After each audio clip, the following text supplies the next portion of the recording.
Okay, folks, in this unit, we are going to be working with polynomials. So this is our Unit 5, and we will be working with polynomials over the next few weeks. Just a couple of terms.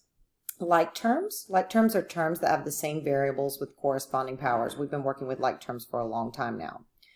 Polynomial. So what is a polynomial? Think about that prefix poly. Poly means many. So a polynomial can be just one term, or it can be the sum of many terms. So when we talk about one term, we call that a monomial. Think about mono meaning one. So that polynomial is kind of a umbrella of it can be just one term or it can be many terms. All right, another special term that we're going to be working with is degree. Degree is the highest power of a variable in a polynomial. All right, so to learn some of this terminology, I've made a chart here. On this chart, though, I want to do something real quick. I want everyone to understand that the degree and the name of the polynomial, according to the degree, has nothing to do with the number of terms or the name using the number of terms. So if we were in class and we were doing these notes on paper, I would make y'all put a big squiggly line right here on our chart. All right, so first we're going to just start with the polynomial expression and its degree and its name using the degree. So the first one, it has an x right here, and this x has a power of 1. Therefore, we say the degree is 1, because this only has two terms, and we look for our variables, and whichever variable has the highest power, whatever that power is, that is the degree of our polynomial. Polynomials of degree 1 are called linear, which, think about it, y'all, this is a linear expression. All right, the next one, if we look through it, the first term has a power of 2. The second term has a power of 1, even though you don't see it there. And then the third term, we say that has a power of 0 because there's no variables there. It's like saying a to the 0th power, which we wouldn't write. So the degree of this polynomial is 2 because the highest power we see is 2. Therefore, we call this quadratic. In the third one here, we just have one term and it has no variables in it. So anytime you just have a constant term, the name is constant, and the degree is 0. And the last one, if we look at it, we have a power of 3, a power of 2, a power of 1 right here, and then no variables at all. So the highest power we see is 3, so this is a degree 3, which is cubic. So even though these are not in order, it kind of goes like this. A degree 0 is constant, degree 1 is linear, degree 2 is quadratic, degree 3 is cubic. We actually have degree 4, which is quartic, degree 5 is quintic, and then after that we just say a polynomial of degree 6 or a polynomial of degree 7. But in this course, we really don't work with powers that high or degrees that high, so we're not going to worry about that right now. All right, now let's talk about the number of terms and the name using the number of terms. The first polynomial right here has two unlike terms. So it's 2, and we call that a binomial. And we know that bi means 2, like a bicycle has 2 wheels. The next polynomial has 3 unlike terms. So therefore it's 3, and we call this a trinomial, just like a tricycle, 3 wheels. The third one is just one term, so we call it a monomial, mono meaning 1. And then the next polynomial has 4 terms. So we just call it a polynomial with 4 terms. The only special names that we have are monomial, binomial, and trinomial.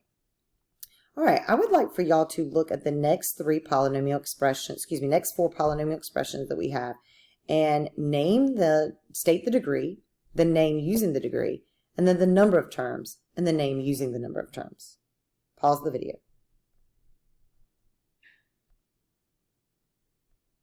Okay, so the next one here has a degree of 2. It's quadratic. It has 2 terms, so it's a binomial. So this is the part I don't want y'all to get confused on. If you look at what we did earlier, this quadratic had 3 terms, which made it a trinomial. This quadratic only has 2 terms, which makes it a binomial. There's not a relationship there. The thing that makes this quadratic is that the highest power on x is 2. It doesn't have to have 3 terms or 2 terms, or it has to have 1 term, obviously. So that's why I don't want you to get these confused. They don't correspond. All right, so the next one, linear, and it's 1 term monomial. Degree of 0, so it's constant, 1 term monomial.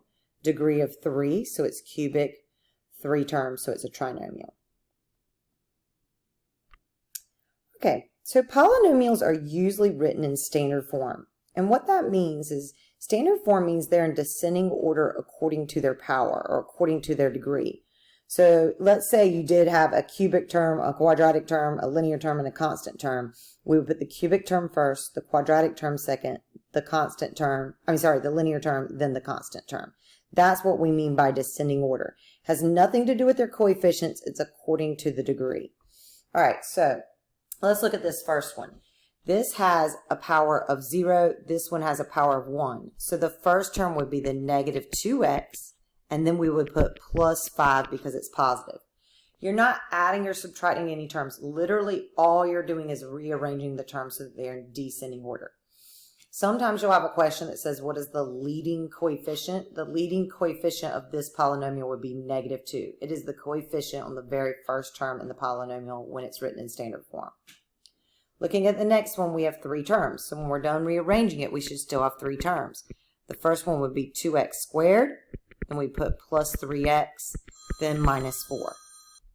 For this third one here, you can see that it has 4 terms. So when we're done rearranging them, we should still have 4 terms. So we would have first the x cubed, then plus x squared, minus 2x, and then plus 1. So here we have, x to the third power, x to the second power, x to the first power, then our constant term. And that is just descending order. All right, try the next few on a piece of paper when you're finished. Start the video back. Okay, so check these out. One of the things you want to make sure that you're very careful about is when you are rearranging your terms, make sure that the sign in front of the term goes with it. So like looking at this second one here, when we put the y squared in the front, because that minus was in front of it, that makes that negative. So it should be negative y squared. This 3y is positive, so we say plus 3y and then minus 4. All right, so the next part of our lesson, we are going to be adding and subtracting polynomials. So adding polynomials is really easy. All you do is combine like terms. Subtracting polynomials is a little bit different. So what I tell my students to do when we are subtracting polynomials is change the subtraction to an addition, change all the following signs, and then you just combine like terms. Really what we're doing is we're distributing the minus, which is the negative, through the polynomial being subtracted. And then once you distribute that negative through it, then you've taken care of the subtraction part. And so then all you have to do is combine like terms. Think about it. When you were in middle school, they probably said when you are subtracting, you add the opposite. So when we subtract a negative, it actually becomes positive. When we subtract a positive, it actually means, negative. So let's do some. All right, so starting with the first one, be really careful. Make sure you look in the middle. What are we doing? Are we adding or are we subtracting here? So this one's an adding one. So what we want to do is combine our like terms. So one way to do it is just to kind of look horizontally. We have a 5f here and negative 2f here. So if we add those together, 5 and negative 2 gives us 3f. The first one has this g right here, but there's no g's in the second one. So we'll just put that next, plus g. And then last but not least, we've got this negative 2 here, positive 3 here. So we just add those constant terms, negative 2 and positive 3 is positive 1. Another way we can do this is we can rewrite these vertically to line up the like terms. And this is probably my favorite method because I learned how to add and subtract vertically. So what I would do is I would copy the first one, 5f plus g minus 2. And then when I copy what I'm adding to it, I'm going to copy it right below it, negative 2f, and then plus 3. But when I copy it below it, I'm going to line up those like terms. So then when I go to add, 5 minus 2 is 3f. I don't have anything to add to the g, so I just drop it down. And negative 2 and positive 3 is positive 1. And there's our answer. All right, so let's look at the next one. Let's pay attention to what it's asking us to do. This one is a subtraction one. So this is what I'm talking about, guys. When you have subtraction, what we're going to do, and I would use a different color so it kind of sticks out, is we're going to change that subtraction to an addition. But then we're going to change all the following signs. So that's going to become negative. This is going to become negative. And this one right here is going to become positive because it was minus and we're going to make it plus. So really what we're doing by doing that is we're distributing the negative through to all the terms. A lot of times your problems will ask for your polynomials to be written in descending order, or they'll say put your polynomial in standard form. So today your practice will say that. It'll say put your polynomial in standard form. So let's go ahead and stack this vertically, and when we do it, line them up so that they are in standard form. So for our first polynomial, it has 3 terms. So the highest power is 3, so I'm going to put negative 4x cubed. Next, I'm going to put the 10x squared because it's the next highest power. And then I'm going to put negative 3x. When I go to write the second polynomial under this, I'm going to go ahead and rearrange it so that it lines up the like terms. So I'm going to put the positive x cubed first, and I'm going to use the new signs. So that's positive x cubed. Then I've got minus 8x squared. And then I've got negative 2x. So that way I go ahead and put it with its new signs. And then I'm going to combine like terms. Something that's going to be really helpful is when you have a term that doesn't have a coefficient on it, put it there. That way you see the number. So I'm going to put that 1 right there in front of that x cubed. So then when I go to combine like terms, negative 4 and positive 1 is negative 3x cubed. 10 minus 8 is plus 2x squared. And negative 3 and negative 2 is negative 5x.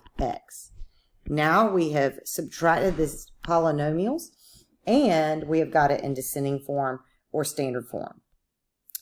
Okay, sometimes you will have polynomials that have more than one variable in them. So looking at this next example, it has x's and y's. So in this case, normally what happens is they'll have one variable descending and the other one ascending. So if you look here, like the x's go x to the second power, x to the first power, and then no x's. Where the y's go no y's, y to the first power, y to the second power. And it is fine to leave it like that. This is also a subtraction problem. So the first thing we're going to do is change that subtraction to addition, and then change all the following signs. So anything that's positive becomes negative, anything that's negative becomes positive. That way we've distributed that negative through, and all we have to do is combine like terms. So I'm going to copy my first polynomial, 2x squared minus 3xy plus 5y squared. And then I'm going to copy my second polynomial under it, line up the like terms, but use the new sign. So it would be negative 4x squared plus 3xy, and then plus 2y squared. So when we go to combine like terms right here, since we've already got them lined up, all we have to do is work with the numbers. 2 and negative 4 gives us negative 2x squared. In this case, positive 3xy and negative 3xy are going to cancel out. And then 5y squared and 2y squared would add to give us 7y squared. So our final answer would be negative 2x squared plus 7y squared. Okay, let's check out the next one. In the next one, we have more than just 2 polynomials. And if you'll notice, the second one we are adding, but the third one we're subtracting. So we only should change signs of the one being subtracted. So that's going to be, I'm going to change that subtraction to plus. I'm going to make this one negative, and this negative.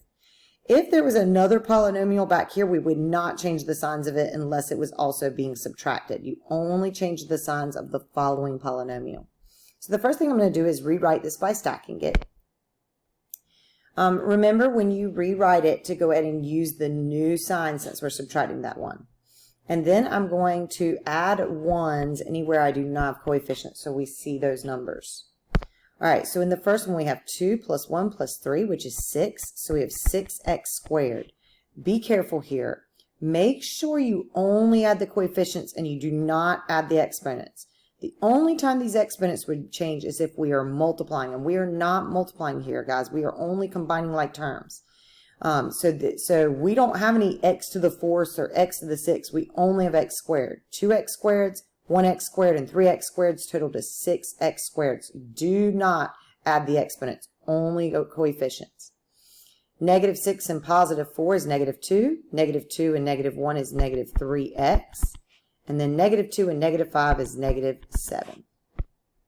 All right, here's another one, just like the one we did. Why don't you write it down on your paper, try it, pause the video while you... All right, so in this one, we're only subtracting the second polynomial, so I've only changed the signs of that polynomial. And then I've just put them up under here under this first polynomial. So when we go to add 3, take away 2 is 1. 1 plus 5 is 6a squared. Again, do not add these exponents, just the coefficients.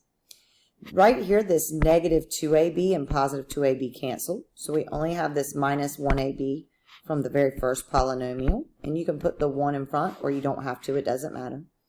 4 plus 5 is 9, and 9 plus 6 is 15. All right, so sometimes we're going to be working with some perimeter problems when adding and subtracting polynomials. So it says find the perimeter of the rectangle. Remember, folks, a rectangle has 4 sides, not just 2 sides, but what we know is that the opposite sides are congruent. So one way we could do this problem is we could just write out each side. So this length here is 3x squared minus 2x plus 5. But we also know that this length here would be the same. So I'm going to write it again, 3x squared minus 2x plus 5. The width here is 2x plus 1. And then we know that the width here would also be 2x plus 1. So then when we go to combine like terms, 3x squared and 3x squared is 6x squared. In this case, this negative 2x would cancel with this positive 2x. And this negative 2x would cancel with this positive 2x. So we don't have any linear terms here. And then 5 plus 5 plus 1 would be 12. So the final perimeter for this rectangle would be 6x squared plus 12.